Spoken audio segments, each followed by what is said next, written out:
사랑하는 자야, 너는 종종 이렇게 생각하지 않느냐? 쫓겨난 뒤에는 하나님도 돌아서셨을 것이다.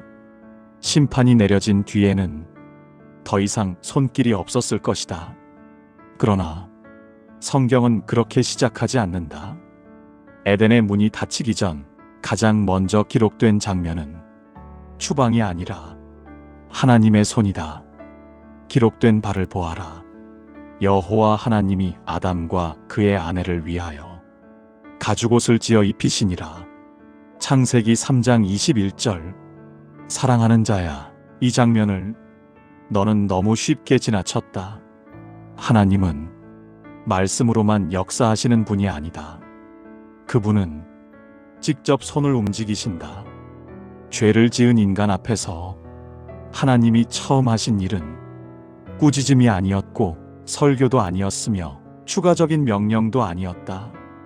입히시는 일이었다. 인간은 이미 무화과 잎으로 스스로를 가리려 했다.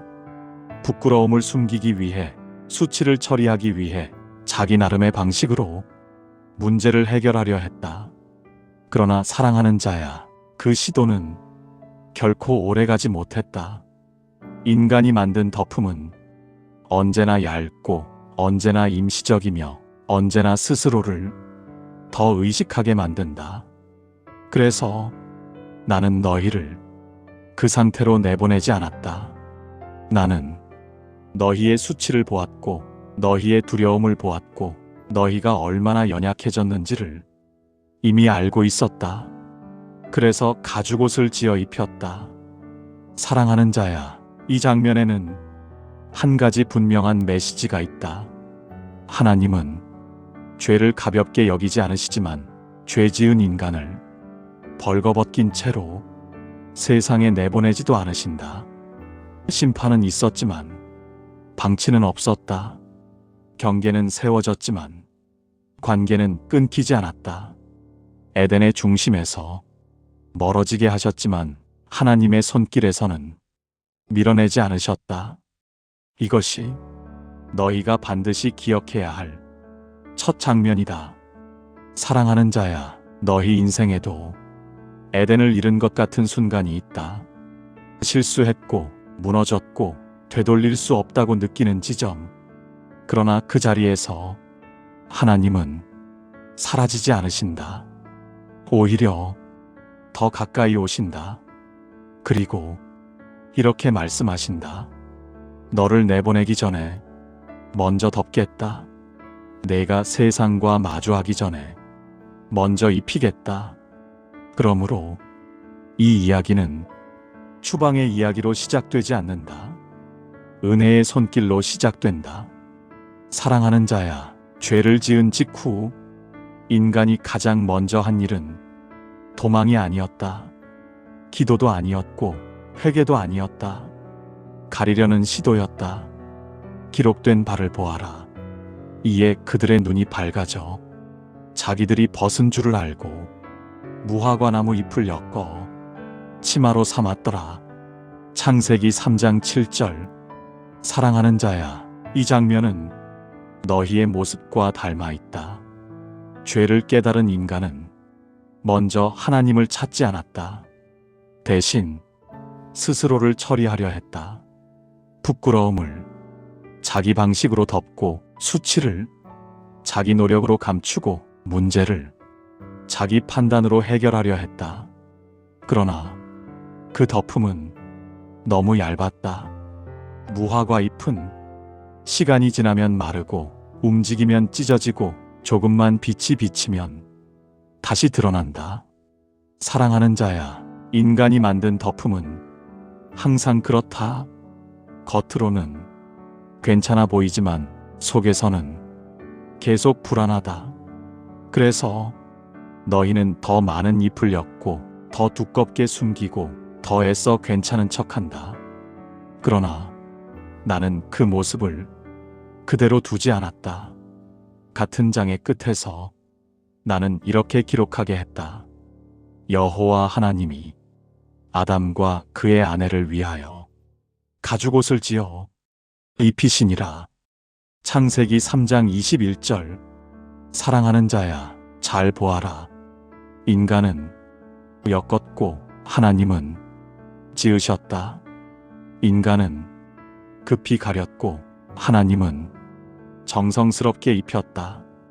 인간의 덮음은 임시였고 하나님의 덮음은 지속되었다.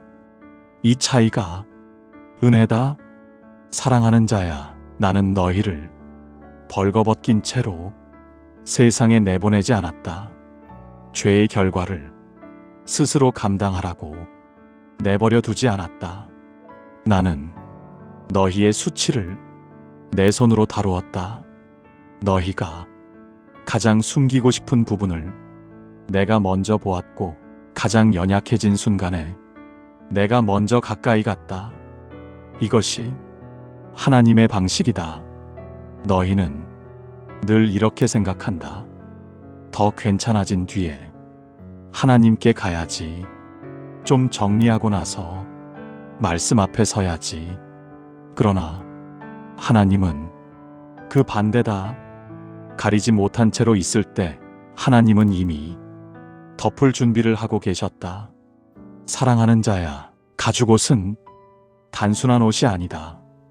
그것은 하나님의 선언이다. 내 수치는 내가 처리할 문제가 아니다. 내 실패는 내가 다룰 영역이다. 너는 내 앞에서 더 이상 혼자 애쓰지 않아도 된다. 그러므로 이 장면은 책망의 장면이 아니라 보호의 시작이다. 하나님은 인간을 내보내시기 전에 먼저 책임지셨다. 에덴 밖은 위험한 곳이었고 거친 땅이었으며 상처 입기 쉬운 세상이었다. 그래서 나는 너희를 그대로 보내지 않았다. 사랑하는 자야, 오늘도 너희는 무화과 잎을 엮고 있지 않느냐? 말로, 성과로, 종교적 열심으로 스스로를 가리려 하지 않느냐? 그러나 기억하라. 하나님은 내가 만든 덮음이 아니라 하나님이 입히신 덮음으로 살기를 원하신다. 한 가지 결정적인 사실이 숨어 있다. 그 덮음에는 반드시 값이 필요했다. 사랑하는 자야, 가죽옷은 갑자기 생겨난 것이 아니다. 그 옷에는 반드시 이전의 생명이 있었다. 피부가 있었다는 것은 숨 쉬던 존재가 멈추었다는 뜻이다.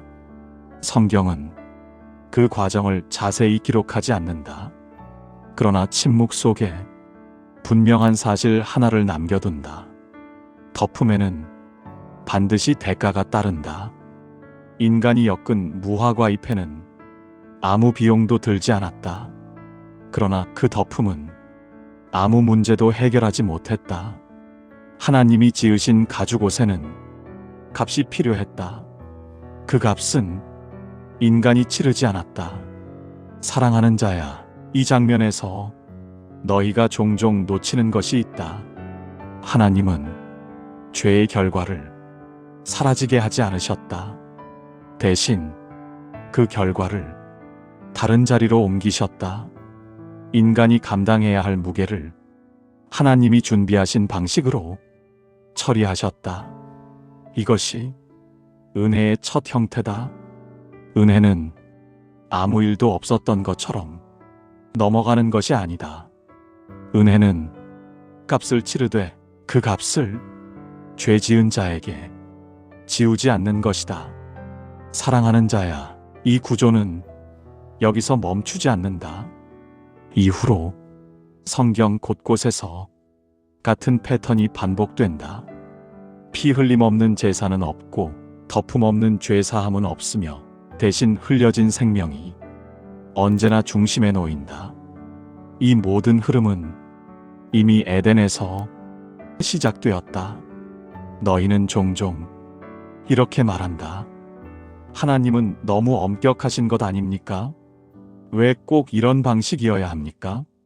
그러나 사랑하는 자야, 하나님이 엄격해서가 아니다. 죄가 그만큼 실제적이기 때문이다.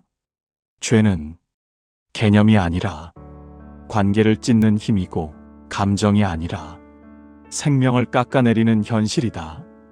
그래서 그 문제는 말로 덮을 수 없고 시간으로 흐려지지도 않는다. 반드시 처리되어야 한다. 그리고 그 처리의 자리에 하나님은 인간을 세우지 않으셨다. 하나님은 이미 다른 자리를 준비하셨다. 사랑하는 자야, 이 장면은 너희가 나중에 십자가를 볼 때 결코 낯설지 않게 만든다. 왜 누군가의 죽음이 누군가의 생명이 되는지, 왜 피가 흘러야 관계가 회복되는지, 왜 용서에는 항상 상처가 남는지를 이때부터 배우기 시작한다. 가죽옷은 그저 옷이 아니다. 그것은 하나님의 결정이다. 죄는 가볍게 넘기지 않겠다. 그러나 동시에 죄 지은 너를 혼자 감당하게 두지도 않겠다. 사랑하는 자야, 이 두 문장은 항상 함께 간다. 하나님은 죄를 미워하시되 죄인을 포기하지 않으신다. 그래서 덮음은 은혜이지만 결코 값싼 은혜가 아니다. 피가 필요했고, 희생이 필요했고, 침묵 속의 선택이 필요했다. 그리고 그 선택은 인간이 아니라 하나님 쪽에서 이루어졌다. 그렇게 에덴 밖을 향한 길 위에도 이미 하나님의 책임이 놓여 있었다. 사랑하는 자야, 사람들은 이 장면을 가장 잔인하게 오해한다. 쫓아내셨다. 닫아버리셨다. 칼을 들고 막아섰다. 그래서 에덴의 문이 닫히는 순간을 하나님의 분노로만 기억한다. 그러나 그 문이 닫힌 이유를 끝까지 읽어보았느냐? 여호와 하나님이 이르시되, 보라, 이 사람이 선악을 아는 일에 우리 중 하나 같이 되었으니 그가 그의 손을 들어 생명나무 열매도 따먹고 영생할까 하노라. 창세기 3장 22절. 사랑하는 자야, 이 말씀은 두려움의 말이 아니다. 염려의 말이다. 하나님이 두려워하신 것은 인간의 힘이 아니었다. 하나님이 염려하신 것은 죄의 상태가 영원히 굳어지는 것이었다. 죄를 품은 채로 영원히 살게 되는 것, 깨어진 관계가 끝없이 반복되는 것, 회복될 수 없는 상태로 고정되는 것. 그래서 생명나무로 가는 길은 막아야 했다. 이것은 형벌이 아니라 보호였다. 사랑하는 자야, 너희는 종종 닫힌 문 앞에서 이렇게 말한다. 하나님이 나를 여기까지 버리셨구나. 이제는 다 끝났구나. 그러나 하나님이 문을 닫으실 때에는 항상 이유가 있다. 그 문 뒤에 너를 해칠 것이 있을 때, 그 문을 통과하면 돌이킬 수 없을 때, 그 길이 너를 영원히 묶어둘 때 하나님은 막으신다. 그것이 사랑의 방식이다. 이같이 하나님이 그 사람을 내보내사 에덴 동산 동쪽에 그룹들과 두루 도는 불칼을 두어 생명나무의 길을 지키게 하시니라. 창세기 3장 24절. 사랑하는 자야, 지키게 하셨다는 말은 차단했다는 말이 아니다. 아직 때가 아니라는 뜻이다. 지금은 다른 길로 가야 한다는 뜻이다. 에덴은 영원히 닫힌 장소가 아니라 미뤄진 약속의 자리다. 하나님은 인간을 에덴에서 밀어냈지만 에덴을 마음에서 지우지 않으셨다. 그래서 역사 전체는 이 질문을 향해 흐른다. 어떻게 다시 생명에 이르게 할 것인가? 사랑하는 자야, 에덴에서 나오는 길에는 하나님의 손길이 함께 있었다. 벌거벗긴 채 내보내지 않으셨고 방향 없이 떠돌게 하지 않으셨다. 땅은 거칠었고 삶은 힘들어졌지만 그 자리는 하나님이 떠난 자리가 아니었다. 오히려 하나님이 새로운 일을 시작하시는 자리였다. 너희 삶에도 이런 순간이 있다. 닫힌 문, 되돌릴 수 없는 선택, 더 이상 머물 수 없는 자리. 그러나 그 자리가 곧 버림의 증거는 아니다. 하나님은 너를 해치기 위해 문을 닫지 않으신다. 하나님은 너를 살리기 위해 방향을 바꾸신다. 에덴은 뒤에 남았지만 하나님은 앞에 계셨다. 그리고 그 앞의 길에서도 하나님은 여전히 보고 계셨다. 사랑하는 자야, 에덴의 문은 닫혔지만 삶은 멈추지 않았다. 사람들은 종종 에덴 밖을 하나님의 부재로 오해한다. 그러나 성경은 그렇게 기록하지 않는다. 아담이 그의 아내 하와와 동침하매 하와가 임신하여 가인을 낳고 이르되 내가 여호와로 말미암아 득남하였다 하니라. 창세기 4장 1절. 사랑하는 자야, 이 고백을 가볍게 지나치지 말아라.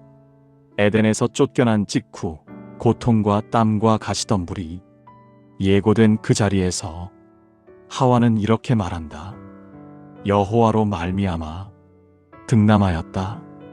그녀는 자기 몸에서 일어난 일을 우연으로 설명하지 않았다.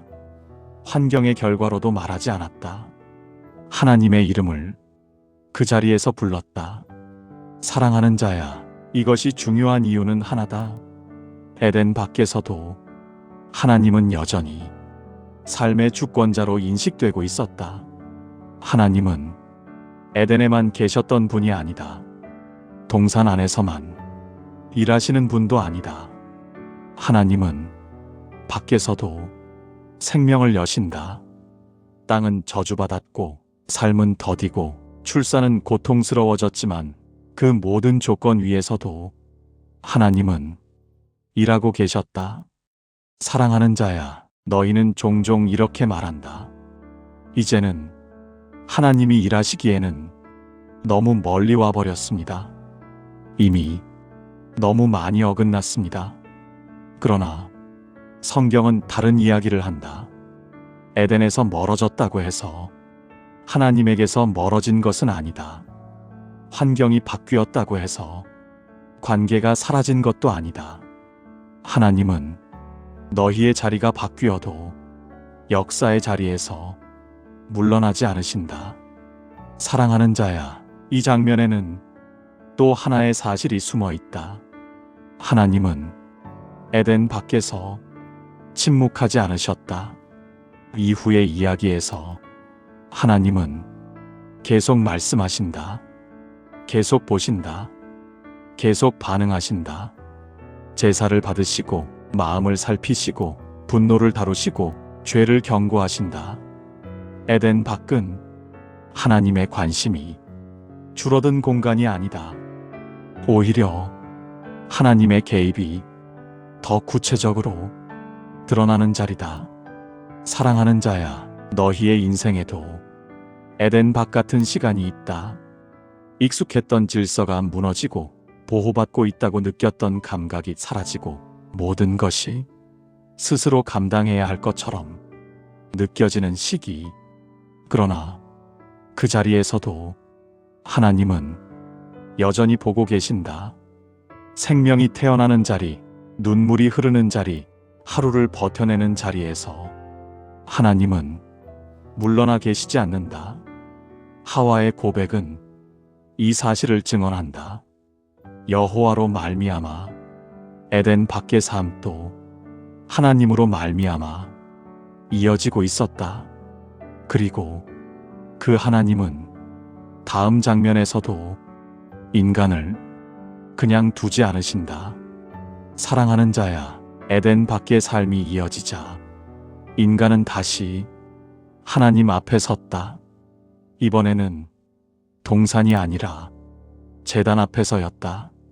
세월이 지난 후에 가인은 땅의 소산으로 제물을 삼아 여호와께 드렸고, 아벨은 자기도 양의 첫 새끼와 그 기름으로 드렸더니 여호와께서 아벨과 그의 제물은 받으셨으나 가인과 그의 제물은 받지 아니하신지라. 창세기 4장 3절에서 5절. 사랑하는 자야, 이 장면은 많은 사람을 불편하게 만든다. 왜 하나님은 차별하셨는가? 왜 가인의 제사는 받지 않으셨는가? 그러나 이 질문은 제물에서 출발한다. 하나님의 시선은 그보다 깊다. 성경은 가인의 제사를 악하다고 말하지 않는다. 땅의 소산도 하나님의 창조였다. 문제는 제사의 종류가 아니라 제사의 방향이었다. 아벨은 첫 것과 기름을 드렸다. 하나님을 결과가 아니라 시작에 두었다는 뜻이다. 가인은 세월이 지난 후에 자기가 얻은 것 중 일부를 제물로 삼았다. 사랑하는 자야, 이 차이는 아주 미묘하지만 결정적이다. 하나님은 제단 위의 것을 보기 전에 제단 앞에 선 사람을 먼저 보신다. 제사는 하나님을 향한 관계의 언어다. 행위의 보고서가 아니다. 그래서 하나님은 아벨과 그의 제물을 받으셨고 가인과 그의 제물을 받지 않으셨다. 순서가 이미 말하고 있다. 사랑하는 자야, 하나님은 지금도 같다. 얼마를 드렸는지보다 왜 드렸는지를 보신다. 얼마나 열심히 했는지보다 어디를 향해 있었는지를 보신다. 에덴 밖에서도 하나님은 여전히 관계를 원하신다. 그래서 형식만 남은 제사는 그분 앞에 머무르지 못한다.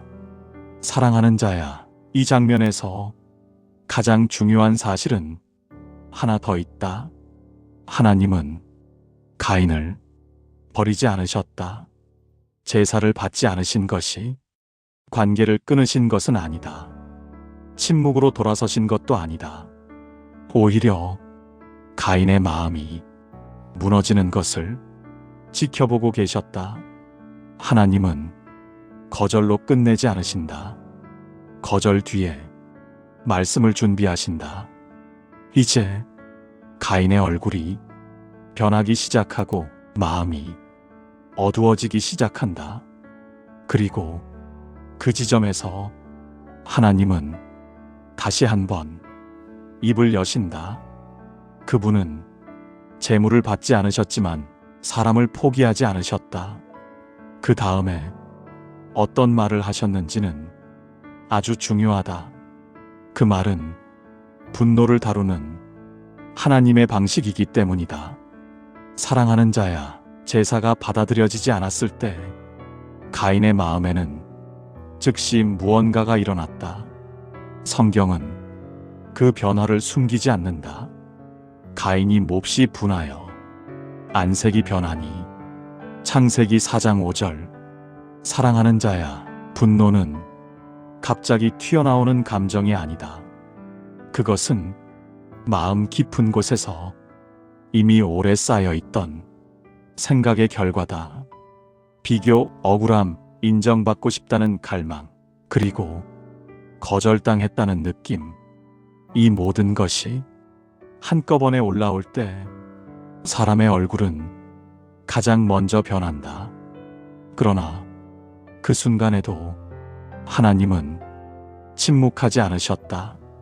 여호와께서 가인에게 이르시되 내가 분하여 함은 어찌 됨이며 안색이 변함은 어찌 됨이냐. 창세기 4장 6절. 사랑하는 자야, 이 질문을 잘 들어보아라.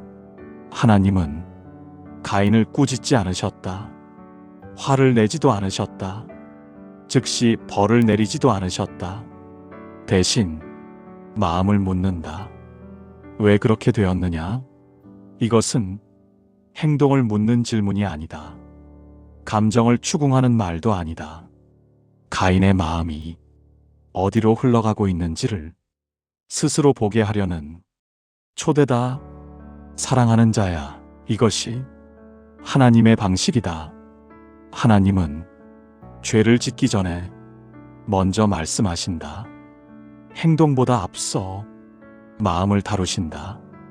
내가 선을 행하면 어찌 낯을 들지 못하겠느냐? 선을 행하지 아니하면 죄가 문에 엎드려 있느니라. 창세기 4장 7절. 사랑하는 자야, 이 말씀은 협박이 아니다. 운명 선언도 아니다. 선택의 여지를 끝까지 남겨두신 말씀이다. 죄는 이미 가인의 문 앞에 와 있었다. 그러나 아직 들어오지는 않았다.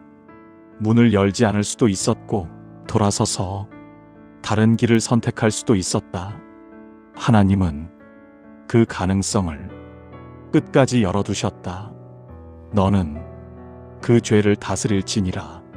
사랑하는 자야, 이 문장은 책임을 떠넘기는 말이 아니다. 내가 알아서 해라가 아니다. 이미 늦었다도 아니다. 하나님은 인간을 결정의 주체로 존중하신다. 그분은 사람을 인형처럼 움직이지 않으신다. 강제로 막지 않으신다. 대신 진실을 말해주신다. 지금 마음이 어디로 가고 있는지, 문 앞에 무엇이 서 있는지, 다음 선택이 어디로 이어질지를 분명히 보여주신다. 사랑하는 자야, 너희도 그렇다. 분노가 올라올 때, 억울함이 커질 때, 비교가 마음을 차지할 때 하나님은 이미 너희에게 말씀하신다. 그러나 그 음성은 늘 조용하다. 분노의 소리는 늘 크고 즉각적이지만 하나님의 음성은 기다리는 음성이다. 그 음성을 무시할 수도 있고 지나칠 수도 있으며 외면할 수도 있다. 그러나 그 음성은 언제나 너를 살리기 위해 먼저 찾아온다. 가인의 마음은 이미 갈라지고 있었다. 그리고 그 갈라진 마음 위에 하나님은 끝까지 말씀을 얹으셨다. 그 이후에 인간이 무엇을 선택했는지는 너도 알고 있다. 사랑하는 자야, 하나님의 음성은 이미 충분히 들려졌다. 마음이 어디로 가고 있는지, 문 앞에 무엇이 서 있는지, 선택이 어디로 이어질지까지 모두 말해주었다. 그러나 인간은 듣고도 선택한다. 가인이 그의 아우 아벨에게 말하고 그들이 들에 있을 때에 가인이 그의 아우 아벨을 쳐 죽이니라. 창세기 4장 8절. 사랑하는 자야, 성경은 이 장면을 길게 설명하지 않는다. 변명의 여지도 주지 않고 감정의 서사도 덧붙이지 않는다. 왜냐하면 이미 모든 것이 그 이전에 결정되었기 때문이다. 분노를 다스릴 기회가 있었고 돌아서 갈 수 있는 시간이 있었고 말씀을 붙잡을 수 있는 여지가 있었다. 그러나 가인은 자기 안에서 자라난 음성을 선택했다. 그리고 피가 땅에 스며들었다. 그 후에 나는 다시 묻는다. 내 아우 아벨이 어디 있느냐? 창세기 4장 9절. 사랑하는 자야, 이 질문은 낯설지 않다. 내가 어디 있느냐? 에덴에서 했던 질문과 같은 결이다. 죄가 반복되었을 뿐 하나님의 태도는 바뀌지 않았다. 그러나 인간의 대답은 더 멀어졌다. 내가 알지 못하나이다. 내가 내 아우를 지키는 자니이까. 창세기 4장 9절. 사랑하는 자야, 죄는 항상 이렇게 말하게 만든다. 책임을 부인하고 관계를 끊어내며 타인의 생명을 자기밖에 문제로 만든다. 그럼에도 하나님은 가인을 즉시 제거하지 않으신다. 내가 무엇을 하였느냐? 내 아우의 피소리가 땅에서부터 내게 호소하느니라. 창세기 4장 10절. 이 말은 심판이지만 방치는 아니다. 하나님은 죄를 분명히 드러내되 사람을 사라지게 만들지 않으신다. 가인은 자기 형벌이 너무 크다고 말한다. 내 죄벌이 지기가 너무 무거우니이다. 창세기 4장 13절. 사랑하는 자야, 이 말 속에는 회개와 두려움이 뒤섞여 있다. 그러나 하나님은 여기서도 관계를 완전히 끊지 않으신다. 여호와께서 가인에게 표를 주사 그를 만나는 모든 사람에게서 죽임을 면하게 하시니라. 창세기 4장 15절. 사랑하는 자야, 이 표는 용서의 완성은 아니다. 그러나 포기의 거절이다. 하나님은 죄를 선택한 인간을 즉시 지워버리지 않으신다. 심판 속에서도 보호를 남기시고 관계의 끈을 완전히 놓지 않으신다. 이것이 하나님의 깊은 고통이다. 죄를 그냥 두지 않으시되 사람을 쉽게 버리지도 않으신다. 가인은 에덴에서 더 멀어졌지만 하나님에게서 완전히 밀려난 것은 아니었다. 그의 삶 위에도 여전히 하나님의 손길은 남아 있었다. 인간은 관계를 끊으려 했지만 하나님은 끝까지 관계를 붙들고 계셨다. 사랑하는 자야, 에덴은 닫혔다. 되돌아갈 수 없었고 칼이 그 길을 지켰다. 그러나 하나님과 인간 사이의 길이 함께 닫힌 것은 아니었다. 성경은 여기서 끝나지 않는다. 이야기는 계속 이어진다. 죄가 반복되고 폭력이 생기고 땅은 피를 마시고 인간의 역사는 점점 무거워진다. 그러나 그 모든 흐름 속에서도 하나님은 침묵하지 않으신다. 에덴을 떠난 인간은 하나님을 떠났다고 느꼈지만 하나님은 인간을 떠난 적이 없다. 사랑하는 자야, 성경의 역사는 이 한 문장으로 요약된다. 인간은 계속 멀어졌고 하나님은 계속 가까이 오셨다. 가죽옷으로 덮으셨고 문을 닫아 보호하셨고 제단 앞에 다시 세우셨고 분노한 마음에 말을 거셨고 피 흘린 땅 위에서도 사람을 완전히 놓지 않으셨다. 이것이 하나님의 일관성이다. 사랑하는 자야, 너희는 종종 이렇게 말한다. 여기까지 온 나에게 하나님은 더 이상 할 말이 없으실 겁니다. 이미 너무 멀리 왔습니다. 그러나 성경은 그 말을 단 한 번도 증명한 적이 없다. 에덴에서 멀어진 만큼 하나님은 역사를 길게 쓰셨다. 아담 이후에도 가인 이후에도 피와 눈물 이후에도 하나님은 사람과 함께 사는 길을 포기하지 않으셨다. 그 길은 항상 곧지 않았고 늘 아름답지도 않았으며 때로는 돌아가는 길이었다.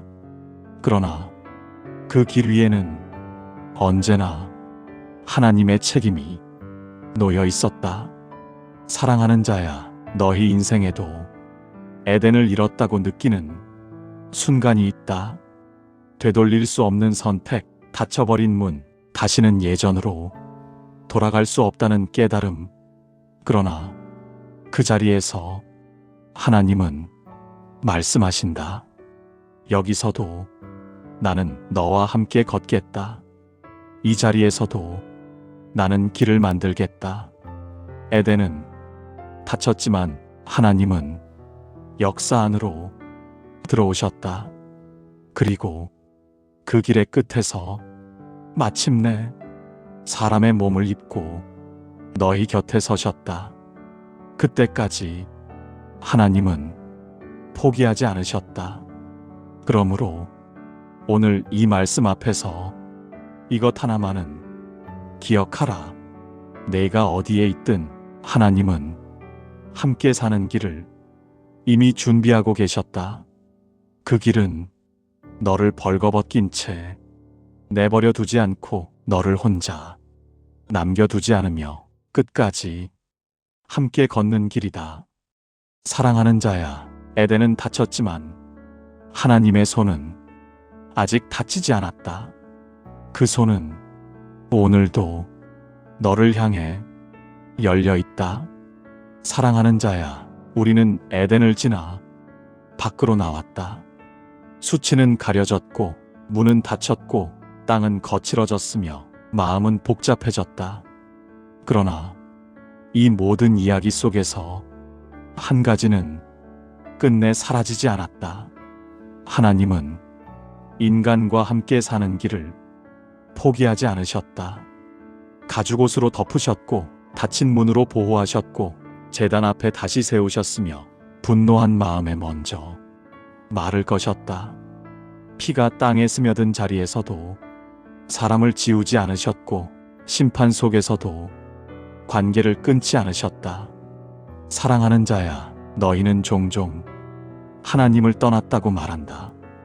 그러나 성경은 단 한 번도 하나님이 떠났다고 기록하지 않는다. 사람은 숨었고 돌아서고 멀어졌지만 하나님은 늘 같은 방향으로 움직이셨다. 사람을 향해. 그러므로 오늘 이 말씀 앞에서 너는 이렇게 결단할 수 있다.